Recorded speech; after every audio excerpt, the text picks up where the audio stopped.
여러분 안녕하십니까?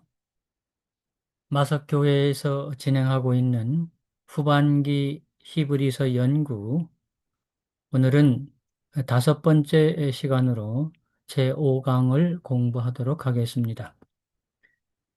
앞서 말씀드렸던 것처럼 히브리서 9장은 세 부분으로 공부할 수 있겠습니다. 오늘 그 세 번째로 23절에서 28절까지 있는 하늘 성소와 조사 심판에 관한 매우 중요한 제7일 안식일 예수 재림 교회 교리에 대하여 히브리서를 공부하도록 하겠습니다.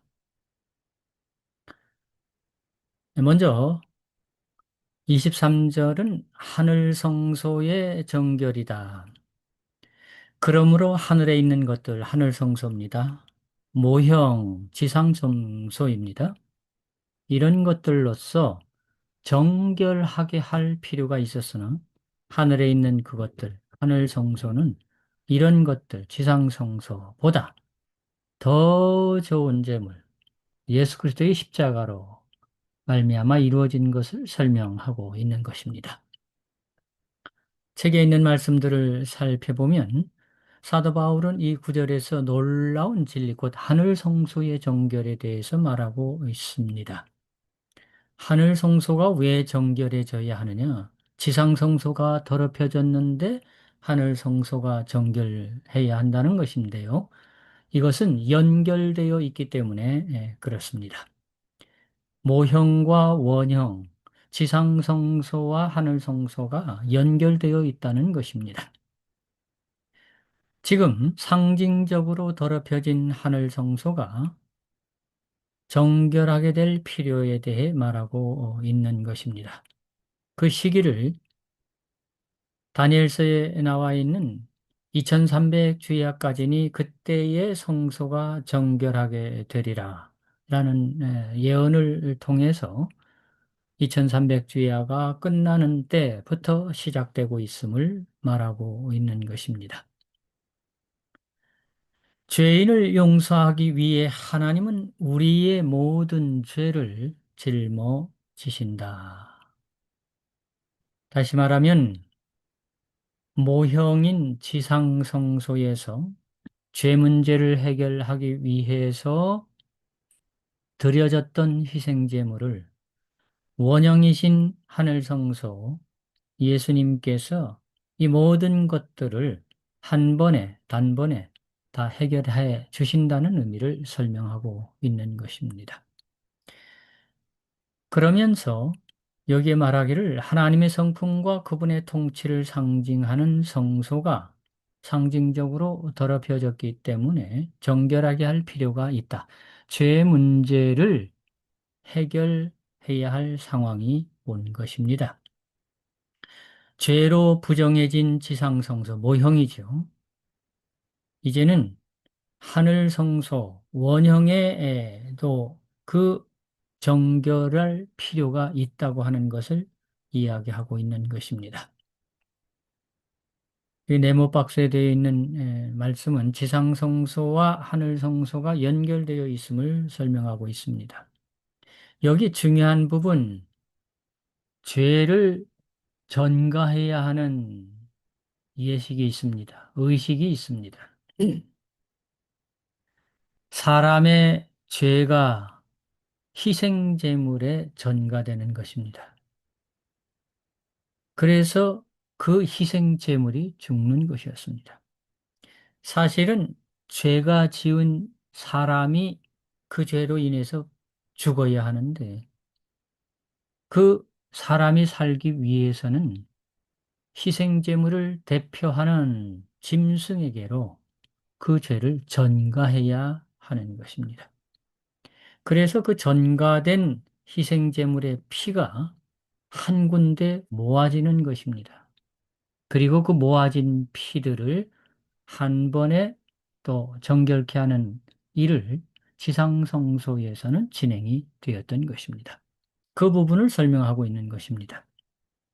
그 죄가 희생제물에 전가되면 죄인을 대신해 죽은 희생제물의 피, 곧 제사장의 손에 옮겨진 그 피가 죄인의 죄를 짊어지고 성소 휘장에 뿌려질 때 죄가 성소로 전가된 것입니다. 자, 제가 죄를 지었습니다. 어린 양을 끌고 성소로 갔습니다. 뜰에서 그 어린 양을 잡습니다. 그리고 그 피를 제사장이 가지고 내가 들어갈 수가 없습니다. 제사장이 제사장의 손에 의하여 그 피를 성소로 가서 성소와 지성소 사이에 쳐 있는 휘장이라고 표현하는 그 휘장에 피를 뿌립니다. 그러면 그 성소가 그 피를 다 받는 것입니다. 성소에 죄가 전가된 것입니다. 전가된 것입니다. 그러면 그 전가된 그 죄가 묻은 피, 죄를 상징하는 피를 또 정결해야 하는데 그것이 바로 1년에 한 번 대속죄일에 정결의식을 통해서 그 휘장을 가는 것입니다.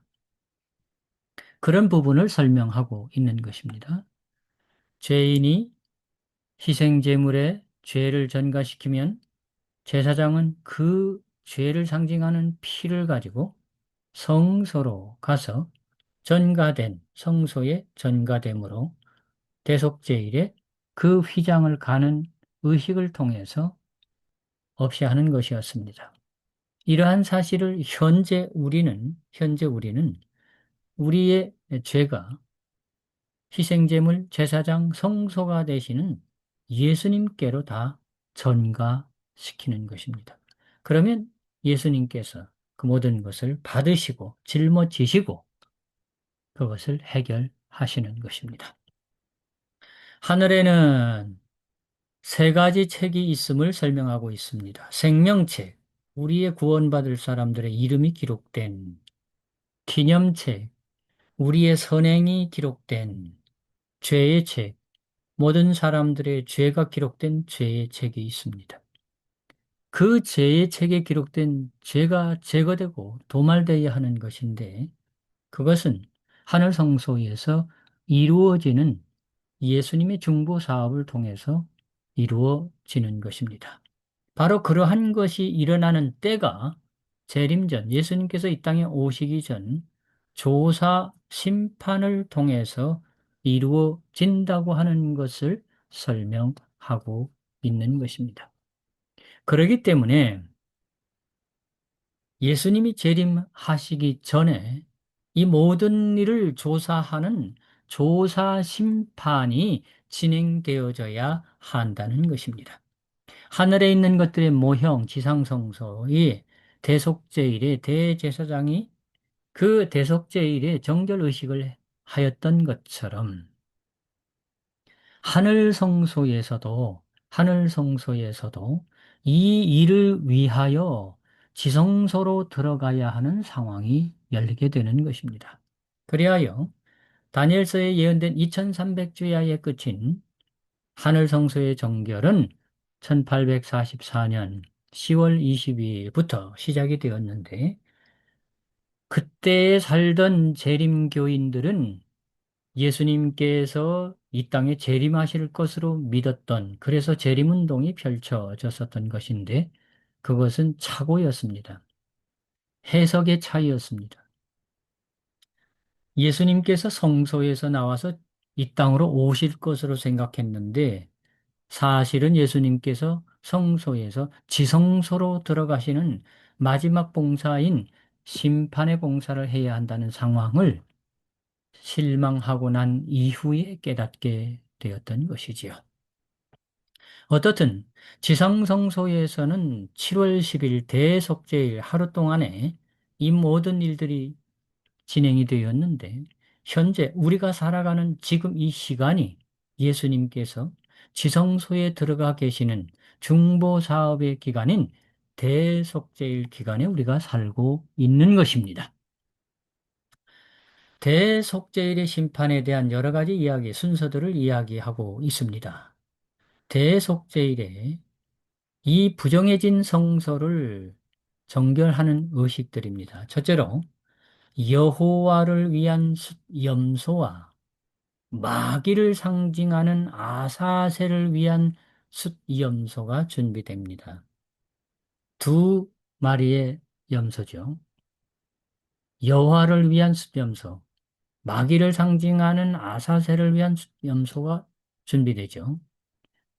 자, 여호와를 위해 제비 뽑힌 숫염소는 죽임을 당합니다. 죽임을 당합니다. 그 상황으로 보면은 여호와를 위해 뽑힌 숫염소가 억울하게 보이는 것처럼 보입니다. 죽임을 당해요. 네. 근데 마귀를 상징하는 아세아세를 위한 염소는 죽임을 당하지 않아요. 살아 있어요. 그러나 뒤에 반전이 있습니다. 여호와를 위해 제비 뽑힌 염소는 죽임을 당하고 피를 쏟아야 합니다. 그 피를 지성소 안에 있는 속죄소 위에 뿌리는 것입니다. 속죄소 위에. 하나님께 모든 것을 넘기는 것입니다. 해결해 주시라고 말이죠. 그런데 이러한 장면을 여러분 성소에 대한 지성소에 대한 그림을 보신 분들은 두 그룹 천사 이 속죄소 옆에 이렇게 옆에 위에 두 그룹 천사가 내려다보고 있는 모습이 있는데 이것은 하나님의 속죄 봉사를 살피는 하늘 거민들 뭐 하늘의 보좌 뭐 이런 표현을 하고 있습니다. 다섯 번째로 대제사장은 성소에 기록된 회개한 모든 죄를 거두어 마귀를 상징하는 아사셀을 위한 염소의 머리에 안수하여. 자, 살아있는 숫염소입니다. 그것은 마귀를 상징합니다. 그 죄들을 살아있는 그 마귀를 상징하는 아사셀을 위한 숫염소의 머리에 안수하여 전가하는 것입니다. 다 전가하는 것입니다. 다 너 때문이다. 우리의 모든 죄가 너에게로 간다. 왜? 우리의 죄가 그에게 가는 것은 대가, 죽음의 그 여호와를 위해 뽑힌 염소가 죽임을 당했기 때문에 대가를 지불한 것입니다. 그래서 죽었기 때문에 대가, 우리는 해결이 된 것이고 그 죄는 대신 너에게로 다 옮기는 것이다 라고 표현하는 것이죠. 그리하여 그 염소는 황량한 광야로 보내져서 죽게 하는 것입니다. 이것은 사탄을 심판하는 상징적인 모습입니다. 아래 설명하고 있습니다. 이것은 예수님이 하늘 지성소에서 원형적인 대속죄일에 행하는 심판, 즉 재림전 심판을 나타내고 있습니다. 이 봉사를 통하여 마귀가 심판받기로 결정되는 것입니다. 우리는 그 여호와를 위해 제비 뽑힌 염소의 죽임을 당한 즉 예수님의 죽음으로 인하여 우리에게는 구원에 이르며 우리의 죄가 예수님을 통해 마귀에게로 전가되도록 허락받는 것입니다. 그리하여 이 심판을 통하여 마귀가 심판을 당연히 받아야 하는 사실을 타락하지 아니한 우주의 거민들과 하늘의 천사들에게까지 공공연하게 다 증거가 되어야 하는 것입니다. 이처럼 하나님은 재림전 조사 심판을 통해 천사들과 온 우주 거민에게 그분이 하신 모든 일, 구원의 사업, 심판 사업이 의롭고 정당하다는 확인을 받게 되는 것입니다.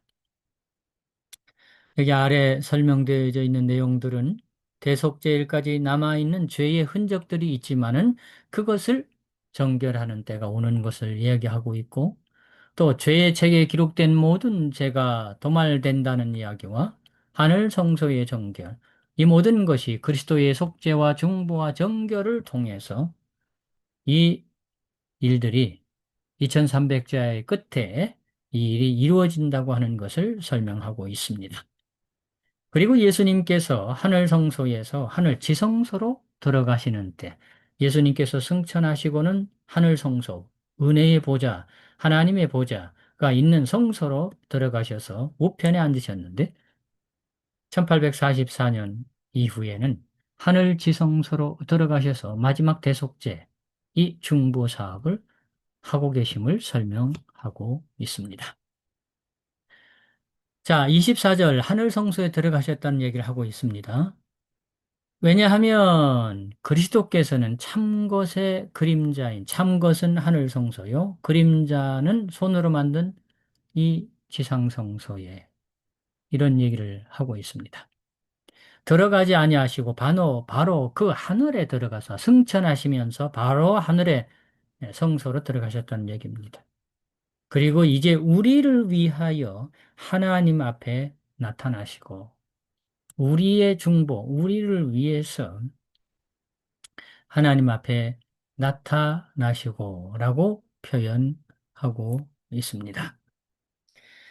자, 이 이야기를 이렇게 보면은 하늘에 들어가신 예수님에 대한 이야기를 표현하고 있습니다. 이것은 사도 바울이 성경을 기록할 당시에 초대교회 당시에 예수님께서 하늘 성소로 승천하시고 하늘 성소로 들어가셔서 우리를 위하여 하나님 앞에 하나님의 보좌 우편에 앉으신 그 상황을 설명하고 있는 것입니다. 이 부분에 대하여 설명된 내용을 살펴보면은 예수님께서 승천하셔서 바로 그 하늘 성소로 들어가셨음을 말하고 있습니다. 그것이 바로 하늘의 보좌, 하나님의 보좌를 이야기하고 있는 것이죠. 하늘 성소에서 행하시는 그리스도의 중보와 매일의 봉사의 세부적인 국면들에 대해서 이렇게 박스 안에 설명되어 있습니다. 우주적 중보, 그리스도의 사업은 인류만을 위한 것이 아닙니다. 이것은 하나님의 계시와 축복을 중보하는 것이고 또 하나님께 나아가는 것을 중보하는 것, 회개와 용서를 중보하고 정결과 거룩을 중보하고 자비와 은혜를 중보하고 이를 이루게 하는 능력을 중보하고 하나님 앞에서 기도를 중보한다. 이 모든 내용의 중심 단어가 뭐냐? 중보입니다. 우리를 위한 중보입니다. 우리가 구원받기 위해서는 우리가 용서받기 위해서는 예수님의 중보가 필요합니다. 예수님의 중보가 필요합니다. 그런데 이 중보를 하늘 지성소에서 이루어지고 있음을 말하고 있는 것입니다. 물론 하늘 성소에서의 모든 일은 인간 구원을 위한 하나님의 계획이요 하나님의 일인 것입니다. 이제는 그리스도가 이미 대제사장의 역할을 하고 있음을 강조하는 것이고요. 우리를 위하여라는 말은 우리를 위하여 중보하고 계신 것이고 완전한 사람이신 대제사장 예수 그리스도는 이제 우리를 위하여 하나님의 영광 앞으로 나아가신다는 표현을 하면서 이스라엘 사람들이 지켰던 여러 절기 가운데 특별히 3대 절기에 있었던 일들을 통하여 현재 이루고 있음을 말하고 있습니다. 이스라엘의 3대 절기 가운데 첫째는 유월절, 무교절이라고 하는데요. 누룩 없는 떡을 먹기 때문에 무교절이라고 말하는데 유월절은 그리스도의 십자가를 상징하고 있습니다. 우리 모두가 출애굽기 교과를 배우고 있지 않습니까? 그리고 지난번에 유월절에 대한 이야기를 우리가 배웠었습니다. 바로 그러한 내용들이 예수 그리스도의 십자가를 상징하고 있음을 나타내고 있는 것이지요. 두 번째 오순절은 맥추절이라고도 말하고 칠칠절이라고도 말하는데 이것은 그리스도의 하늘 주기식, 대관식, 이 땅에서 부활하고 승천하신 예수님께서 하늘에서 대관식, 주기식을 표현하고 있음을, 하늘의 보좌에 앉으심을 표현하고 있는 절기가 되겠습니다. 또한 세 번째는 초막절 또는 수장절이라고 하는데, 수장절은 새 하늘과 새 땅을 상징하는 것을 표현하고 있습니다. 그것은 구원받은 하나님의 백성들이 다 모여졌다고 하는 것을 표현하고 있는 것입니다.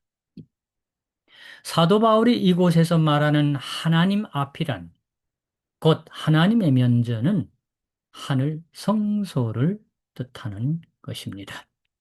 하늘 성소는 우리가 전반기에서 배웠던 은혜의 보좌편에서도 하나님 앞은 하늘 성소 아니라고 하는 것을 이미 알고 있습니다.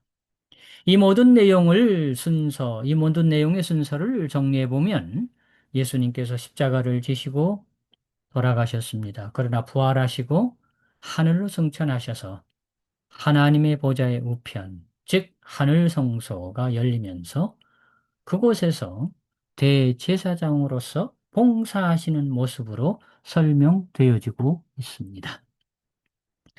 그러므로 우리를 위하여 하나님 앞 곧 하늘 성소에 들어가신 예수님을 따라 성도는 누구나 그 은혜의 보좌 앞에 담대히 나아갈 수 있는 것. 전반기 히브리서를 배울 때에 담대히 우리가 하나님의 보좌 앞에, 그 은혜의 보좌 앞에 나아갈 수 있음에 대하여 배웠던 것입니다. 여기 아래 박스에 있는 말씀들을 보면 예수님의 승천은 대제사장으로서의 사역을 시작하는 것을 의미한다. 한 장을 넘기시면 36쪽에도 이스라엘 남자들이 3대 절기를 준수했던 이야기를 하면서 이 일이 역사적으로 예수님을 통하여 이루어지고 있음을 보여주고 있는 것입니다. 이제 히브리서 9장 25절부터 28절까지 매우 중요한 하나님의 사랑과 재림전 조사 심판, 재림전 조사 심판에 대한 왜 이런 심판이 있어야 하는지에 대하여 설명하고 있습니다. 25절 대제사장이 해마다 다른 것에 비로소 성소에 들어가는 것 같이 자주 자기를 드리려고 아니하실지니 그리하면 그가 세상을 창조한 때부터 자주 고난을 받았어야 할 것이로되 이제 자기를 단번에 제물로 드려 죄를 없이 하시려고 세상 끝에 나타나셨느니라. 이제 사도 바울은 예수님께서 이 땅에 오셨던 이야기를 하고 있습니다. 세상 끝에 나타나셨다. 아하, 예수 그리스도의 초림에 대한 이야기를 하고 있습니다. 왜 예수님이 오셔야만 하는지, 제물이 되기 위해서는 이 땅에 나타나셔야 하는 이야기를 하고 있습니다. 자, 우리 천천히 이 말씀의 해석들을 한번 살펴볼까요? 구약 시대의 대제사장은 대속죄 이래 자신과 온 백성들의 죄를 속하려고 자기의 피가 아닌 동물의 피를 가지고 1년에 하루 성소에 들어갔습니다. 그러나 그리스도는 여러 번, 1년에 한 번, 1년에 한 번, 이런 여러 번 자기를 드릴 필요가 없이 그냥 한 번으로 끝내겠다. 구약 시대 동안에 진행되었던, 1년에 한 번 되었던 그 모든 것을 단번에 한 번으로 끝내겠다. 이렇게 표현하고 있습니다. 그리하여 세상 끝, 문자적으로는 시대의 끝인데요. 이때의 마지막 때, 이렇게 나타나셨는데, 이 마지막 때는 그 당시에 구약 시대의 마지막 때를 얘기하는 것입니다. 이것은 예수님의 초림을 나타내고 있는 것입니다. 사도 바울 시대의 그리스도인들은 그 당시를 세상 끝으로 생각을 했던 것입니다. 이때 예수님께서 나타나셨는데 하나님이 감추셨던 그 분의 비밀이 드러났다고 하는 것입니다. 이 비밀은 하나님의 아들이 우리를 구원하시기 위해 육신의 몸을 입고 세상에 나타나신 일입니다. 이것을 가리켜서 구속의 경륜이라고 표현하는 것입니다. 27절에 한 번 죽는 것은 사람에게 정해진 것이요 그 후에는 심판이 있다고 표현하고 있습니다. 인간은 누구나 그 죄로 말미암아 반드시 한 번은 죽게 되어 있습니다. 당연히 죽는 것입니다. 그러나 죽음 후에는 심판을 받게 되어 있다라고 설명합니다.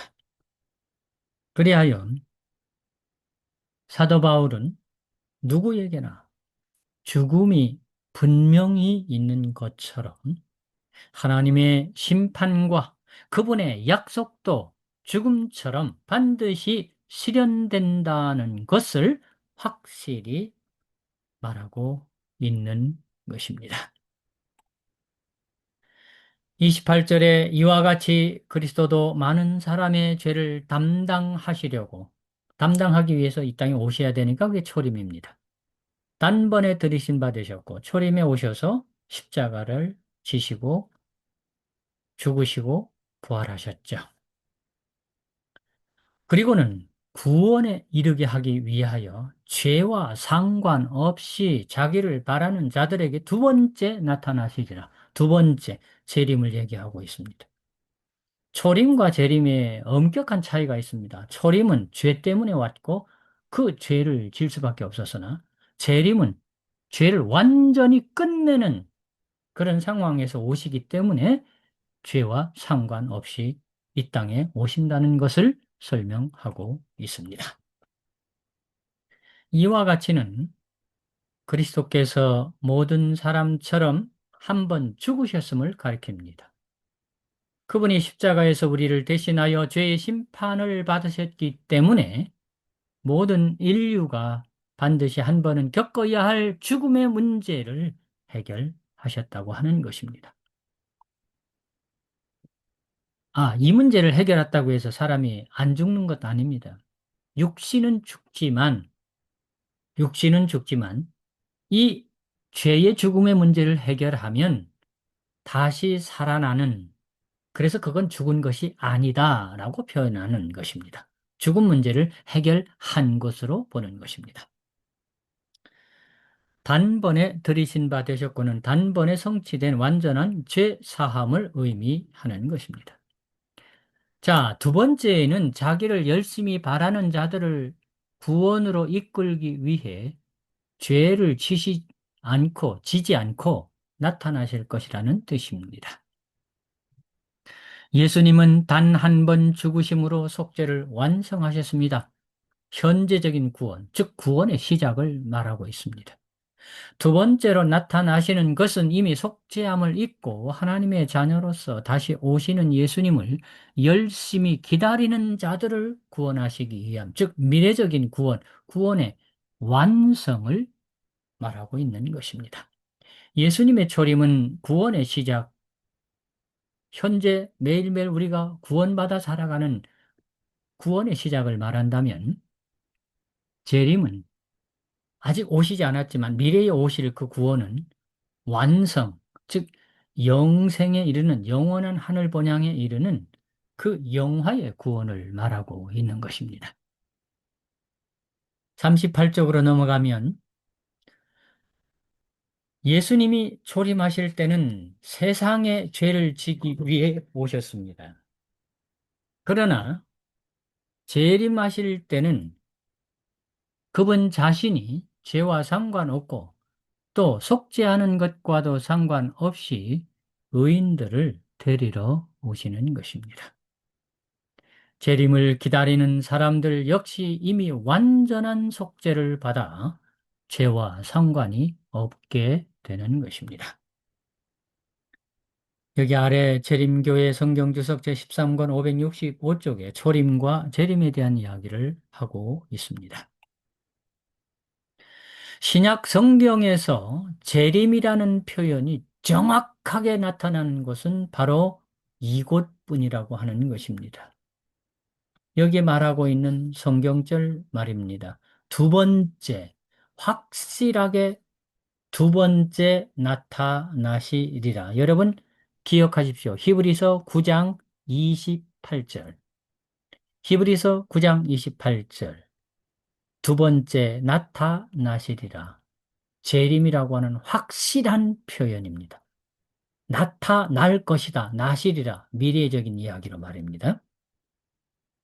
앞쪽에서 우리가 봤던 초림은 나타나셨다. 나타나셨었느니라. 과거의 일들처럼 이야기하고 있죠. 그 초림을 얘기하는 것이죠. 여기 나타나시리라. 재림을 표현하고 있는 것입니다. 그의 성육신은 초림 때에 있었습니다. 그러나 능력과 큰 영광으로 오는 그리스도의 재림이 두 번째로 수식되는 곳은 신약에서 이곳이 유일하다고 표현하고 있습니다. 자, 이렇게 두 번째 예수님이 오실 때 우리가 기다리고 있는 사람들은 우리들은 말입니다. 그리스도의 은혜 안에서 살아가고 있게 되는 것입니다. 예수님의 초림으로 말미암아 예수님의 은혜가 우리에게 이르러 왔습니다. 예수님이 초림으로 오셔서 십자가를 지심으로 우리에게 구원의 은혜가 왔습니다. 살아갈 수 있는 은혜가 왔습니다. 재림 성도로 부름을 받은 우리는 하늘 성소에 계신 위대한 대제사장이신 예수님과 함께 호흡하며 날마다 한 걸음씩 걸어가야 한다. 우리는 과거에 이미 은혜로 구원을 받았고 날마다 구원 안에서 살아가야 한다. 예수님의 은혜 가운데 우리는 살아가고 있습니다. 매일매일 예수님의 이름으로 기도하는 것은 그 은혜 안에 살아가는 표징입니다. 징표입니다. 이렇게 사는 기간 동안에는 사탄이 우리를 죽게 하지 못합니다. 아무리 우리에게 어떤 시련이 온다 할지라도 우리는 하나님의 능력 안에서 보호를 받게 되어 있습니다. 은혜로 구원받은 사람들이 예수님의 재림 때까지 걷는 믿음의 길은 믿음으로 말미암아 하나님의 능력으로 보호하심을 받는 기간이 됩니다. 그분이 하늘 성소에서 하시는 속죄 봉사는 이미 구원받은 성도들이 날마다 현재의 구원을 이루어 가도록 보호하시는 하나님의 능력인 것입니다. 이렇게 현재의 구원을 이룬 사람들이 죄와 상관없이 두 번째 오시는 미래의 구원에 참여하게 되는 것입니다. 자, 여기 39쪽으로 넘어가 보겠습니다. 다시 한번 지상성소에서 대속죄일 날을 한번 생각해 보십시오. 대속죄일에 대제사장은 하루 동안 지성소를 들어갑니다. 그리고 봉사를 하면서 마지막으로 모든 봉사를 끝나고 대제사장이 나오기를 학수고대합니다. 이스라엘 모든 백성들이 조마조마하며 기다립니다. 나의 죄가, 우리 가족의 죄가, 우리 모든 문제가 해결되고 대제사장이 나오기만을 기다리고 있는 것입니다. 대제사장이 나오면 이스라엘 백성들은 환호하는 것입니다. 용서받았구나. 또 한 해를 하나님의 은혜 가운데 살아갈 수 있겠구나. 마찬가지로 오늘 우리도 예수님께서 하늘 지성소에서 나오시기를 오늘도 기다리고 있는 것입니다. 아래쪽에 보시면 죄와 상관없이 두 번째 나타나시는 재림에 대한 이야기를 통해서 재림의 날은 대제사장 예수님이 하늘 성소의 지성소 봉사, 곧 심판 봉사를 끝내셨다는 것을 나타내는 것이고, 재림 전 조사 심판이 끝나는 날 우리는 구원의 상속자로서 영원한 기업을 누리며 완전한 구원을 소유하게 된다고 설명하고 있습니다. 여기 구원의 세 국면, 세 단계를 표현하고 있습니다. 성소에 뜰의 봉사가 있는 것처럼, 그리고 성소의 봉사가 있고, 지성소의 봉사가 있는 것처럼, 성소의 뜰의 봉사를 통해서 우리는 칭의의 구원을 이루게 되는 것입니다. 뜰에서는 우리를 대신한 짐승이 죽임을 당하는, 그리고 그 제물로 드려지는 번제단의 일들이 진행이 됩니다. 물두멍도 있고요. 그 밖에서 이루어지는 성소의 뜰에서 이루어지는 일들은 우리의 처음 구원을 이루는 칭의의 구원을 말하는 것입니다. 다시 말하면 우리가 침례를 받았다. 그것은 칭의의 구원을 의미하는 것입니다. 우리가 살아가는 현재 칭의의 구원은 침례를 통해서 이루어지는 것입니다. 우리가 침례를 받을 때 안수하시는, 침례하시는 목사님의 입을 통해서 예수 그리스도를 개인의 구주로 영접한 누구누구에게 아버지와 아들과 성령의 이름으로 침례를 베푸노라. 칭의의 구원을 이루는 순간입니다. 이것은 성소의 뜰에서 이루어지는 봉사와 같은 역할을 하는 것입니다. 봉사를 통해서, 성소의 봉사를 통해서 그 성소 안에 분향단이 있고 떡상이 있고 촛대가 있습니다. 이렇게 그 안에서 이루어지는 구원의 역사, 분향단을 통하여 매일매일 기도의 구원을 이루어가는 성화의 구원을 말합니다. 매일매일 예수님의 빛을 가지고 사는 성화의 구원을 이루는 것이고, 매일매일 예수님의 말씀을 대표하는 떡을 통한 구원을 이루는 성화의 구원을 이루어가는 과정이 있지요. 우리는 현재 성화의 구원을 이루어가고 있습니다. 분향단의 기도와 떡상의 말씀과 그리고 하나님의 빛, 예수의 빛 안에서 이렇게 은혜 속에 살아가는 성화의 구원 속에 우리가 살고 있는 것이죠.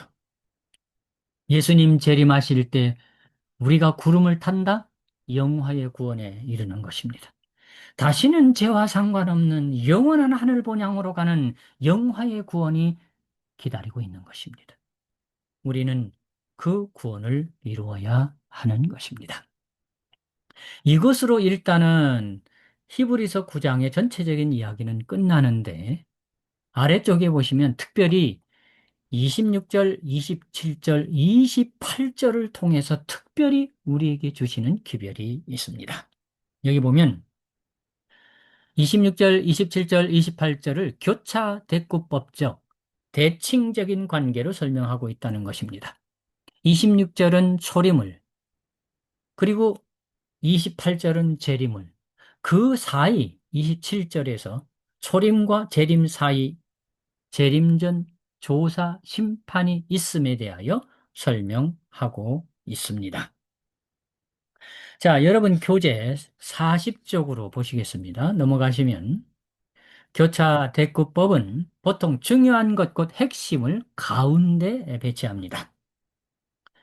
자, 초림의 십자가와 재림의 사이에 조사 심판이 있음을 설명하고 있는 것입니다. 이 심판을 통하여 우리의 모든 죄는 제거되고 도말되는, 이것이 바로 예수 그리스도의 중보 사업이 이루어지는, 우리는 절대적인 확신을 가지고 재림전 조사 심판을 바라볼 수 있는 것입니다. 히브리서에는 우리를 위한 구원의 내용, 제물, 속죄, 구원, 용서, 사랑, 즉 참 희생 제물이신 예수님을 통해 속죄가 이루어지고 그 결과로 구원을 얻게 되는 과정을 설명하고 있습니다. 자, 우리 심판에 대해서 자세하게 아래 설명되어 있는 모습을 볼까요? 특히 27절의 재림전 조사 심판은 재림 성도가 분명히 알아야 할 진리입니다.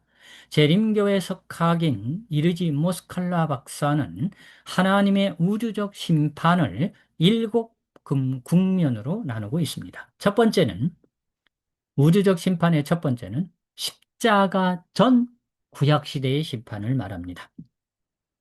십자가 전 구약시대의 심판, 노아 홍수라든지 소돔과 고모라든지 이런 심판을 말하고 있습니다. 두 번째 우주적 심판은 십자가 심판이라고 하는 것입니다. 예수님이 이 땅에 오셔서 죄인은 용서되고 그 죄의 중심인 사탄은 심판할 것을 내가 십자가를 지고 이루겠다. 이 심판은 구원에 의한, 구원에 대한 중심적인 심판이라고 말할 수 있겠습니다. 세 번째는, 우주적 심판의 세 번째는 우리 생애 동안의 심판. 우리가 칭의의 구원을 얻고 성화의 구원을 이루는 과정 속에 나타나는 심판이 될 수 있겠습니다. 우리가 하나님을 선택하거나 거부하는 매 선택의 순간마다 이루어진다고 하는 것이죠. 이미 우리가 용서받고 이 은혜 기간 살고 있지만, 그러나 벗어나면, 하나님의 은혜 속에서 벗어나면 우리가 사는 기간 동안에도 심판은 진행이 되는 것입니다. 이 땅 안에서 말입니다. 살아가는 동안 말입니다. 네 번째, 우주적 심판의 네 번째는 재림전 심판을 말하는데, 이 심판을 조사 심판이라고 저희들은 말하고 있습니다. 이 조사 심판은, 하나님은 재림전 조사 심판을 통해 온 우주에 당신의 백성들을 용서하시고 구원하시는 데 합당한 이유가 있음을 보여주심으로 하나님의 공의를 나타내고 있다고 하는 것입니다. 다섯 번째 우주적 심판의 국면은 예수 그리스도의 재림 때 심판이 있습니다. 예수님 재림할 때 딱 구분이 되죠. 구원받은 백성들은 구름을 타고 하늘로 승천하지만 이 땅에 남은 사람들은 다 죽어버리죠. 그 심판받는 거예요. 사탄만 이 지구에 덩그러니 남죠? 그 심판이에요. 물론 여기 책에는 집행심판이라는 표현을 쓰고는 있습니다만은, 그분을 따르는 모든 자들에게는 영생을, 그분을 거절했던 살아있는 자들에게는 정죄, 죽어버리는 것, 죽어버려요. 다 죽어버려요. 다 죽어버려요. 예수님의 재림 때. 예, 그것도 심판입니다. 여섯 번째 우주적 심판의 국면은 천년기 동안의 심판. 여기서 구원받은 백성들이 하늘에 가서 천년 동안 있으면서, 성경에 보면 왕 같은, 이 말은 표현은 하나님께서 하시는 모든 일에 우리가 함께 참여하게 되는 것입니다. 이 심판을 통해 구원받지 못한 사람들이 왜 천국에 들어갈 수 없는지, 왜 오지 않았는지, 내 가족이라든지, 내 친구라든지, 내 이웃이라든지, 왜 그가 구원받지 못했는지를 인증하는, 인정하게 되는, 우리가 인정하게 되는 그런 심판을 말하면서, 그들은 이 심판을 받을 수밖에 없어 라고 생각하는 언도, 그래. 이런 거에서 언도 심판이라고도 표현합니다. 인증 심판이라고도 말하고요. 또한 구원받은 사람들은 악한 천사들과 사탄도 심판받을 수밖에 없다는 사실을 다 알게. 물론 지금도 우리가 어느 정도 알지만 확실한 근거로 우리가 인증을 하게 되는 심판을 말합니다. 마지막 일곱 번째 국면은 최후의 심판, 유황불의 집행심판을 의미하는 것입니다. 하늘에서 불이 내려와, 유황불입니다. 죄와 악과 반역을 철저하게 소멸하는, 그래서 다시는 죄가 없는 멸절 심판이라고 표현하는, 완전히 끝내버리는 심판을 얘기하고 있는 것입니다. 자, 여러분, 우리는, 우리는, 우리는 조사 심판만 받으면 됩니다. 하나님을 믿는 하나님의 백성들은 조사 심판만 받으면 됩니다. 예수님 재림 때 심판도 안 받습니다. 천년긴 동안의 심판도 안 받습니다. 천년기 후에 유황불이 내려오는 심판도 우리는 받지 않습니다. 얼마나 멋집니까? 우리는 조사 심판만 받으면 돼요. 거기서 결정돼서 구원받으면 끝이에요. 그러나 조사 심판을 통하여 구원에 이르지 못한 사람들은 예수님 재림 때 심판받고 천년기 동안에 심판받고 최후의 유황불의 심판도 받게 되는 것입니다. 그 다음 나오는 교재의 내용들은 여러분들이 한번 쭉 읽어보시면 심판의 필요성, 심판에 대한 이야기가 왜 우리에게 이 오는지에 대하여 설명하고 있는 내용들로 이루어졌습니다. 오늘 여기까지 공부하도록 하겠습니다.